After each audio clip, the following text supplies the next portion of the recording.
Assalamualaikum warahmatullahi wabarakatuh.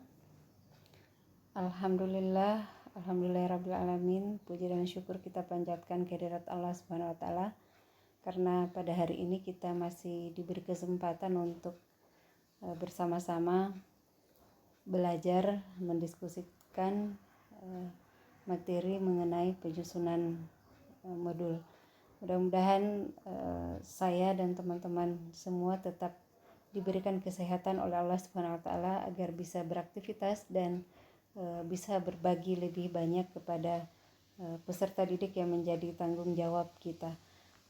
Baik, pemaparan materi ini saya bagi dalam 4 part. Yang pertama, apa itu modul, kemudian yang kedua karakteristik modul, yang ketiga pemetaan modul, dan yang keempat penyusunan modul. Sebelum kita masuk ke materi, ini ada sedikit gambaran tentang bagaimana pengalaman atau pengetahuan atau informasi bisa kita ingat, berapa persen pengalaman, informasi, pengetahuan dan seterusnya yang bisa terekam dalam long term memory kita. Nah, yang pertama ini tingkat keterlibatan kita. Ada secara verbal, secara visual, kemudian terlibat langsung, kemudian melakukan. Nah, yang verbal ada 2, yaitu membaca dan mendengarkan, masing-masing 10% dan 20%. Kemudian yang visual bisa dengan melihat gambar atau diagram, dengan menonton video atau film, atau dengan menonton pertunjukan. Itu yang bisa kita ingat bisa sampai 30%. Kemudian yang kita terlibat di dalamnya, misalnya kita berdiskusi atau kita presentasi. Kalau berdiskusi itu bisa sampai 50% teringat. Kemudian kalau presentasi itu bisa sampai 70%. Nah, kemudian kita melakukan. Nah, kalau siswa apakah disuruh bermain peran, apakah melakukan simulasi atau mengerjakan hal lain, praktek, itu bisa sampai 90%.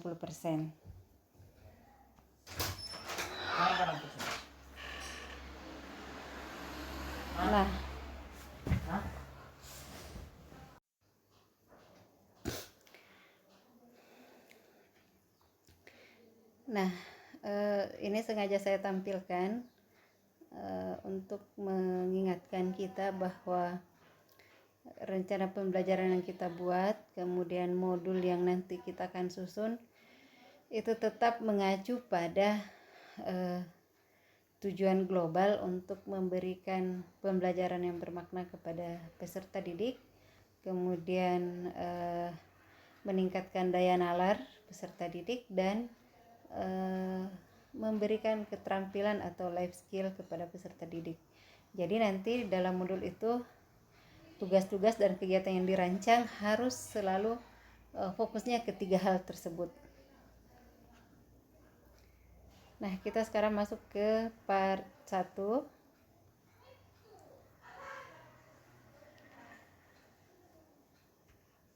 Modul merupakan satuan program belajar yang terkecil yang dipelajari oleh siswa secara individual atau diajarkan oleh siswa kepada dirinya sendiri atau self-instructional. Setelah peserta didik menyelesaikan satuan modul yang satu, ia melangkah dan mempelajari satuan berikutnya. Nah, modul adalah satuan program belajar yang terkecil, sehingga ketika kita menyusun modul, maka paling luas itu adalah satu modul 1 KD. Malah ada yang membuat satu modul itu 1 RPP, satu modul 1 pertemuan. Tapi untuk lebih menyederhanakan, nanti kita akan menyusun cukup satu modul 1 KD saja. Selanjutnya, modul belajar merupakan satuan paket bahan belajar yang memuat tujuan belajar, petunjuk belajar, materi, petunjuk kerja, tugas-tugas, latihan, bisa disertai kunci jawaban jika mau, dan tentu saja evaluasi. Nah, ini yang penting, bahwa bentuk modul tidak terikat kepada satu bentuk tertentu. Kemasan modul dapat bervariasi. di materi ini saya memang memberikan sistematika penulisan modul, tapi itu hanya berupa contoh. Teman-teman bisa mencari variasi yang lain, bisa membuat bentuk yang lain, asalkan dalam modul itu ada tujuan belajarnya, ada petunjuk penggunaan, ada petunjuk belajar, ada materi, dan ada tugas-tugas. Itu saja intinya. Nah, itu bagian 1.